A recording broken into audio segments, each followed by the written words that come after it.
لمدیات قیمقامی و شاردار که لناوندا کنگره و چانده جوینک ارگانیزه کرد هفته دو مختار بیشتر جوینه بون وان قلا پرسکریکن تاخ و گنده خواه کرد. Gözden geçirip Giregir tevkon bun. Li pirsgirêk pêşniya zûrexnên muxtaran guhdarî kirin. 2025 yılında Büyükşehir Belediye'mizle Li midyatê saziyên dewletê ji bo çareseriya pirsgirêkan zend û bendên xwe badan. Gerçekleştirdiğimiz yol ve altyapı çalışmaları kapsamında Qeymeqamî û şaredariyê li navenda kongre û şandê civînek li darxist. Hefte û du muxtarên tax û gundan tev li civînî bûn. gerçekleştirdiği çalışmaları Gerek devamlı toplantı çebin hayama cevhebi jboy milletê xwe am tiştê baş bikin. Bizim şehir içine ihtiyacımız var. Şu anda mahallelerimiz Wan problemên xwe yek bi yek gotin, rayedaran jî li wan guhdarî kir.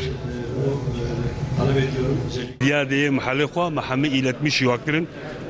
Yani ma çıkıp juara gotin inşallah en kısa zamanda ve müdahale edin. وامجي مختار حموتف دهاتن هر كيما دردي خو قوت ان شاء الله دردي محمود كوي بي كوري Şenköy Savur Her wiha emniyetê jî li ser şêlandin û rêzgên trafîkê muxtara agahdar kirin. 5 kilometre mahalle yoluyla birlikte toplam 789 kilometrelik yol Karbidestan di bernameyê de bi sînevizyonên xebatên binesaziyê jî nîşan dan.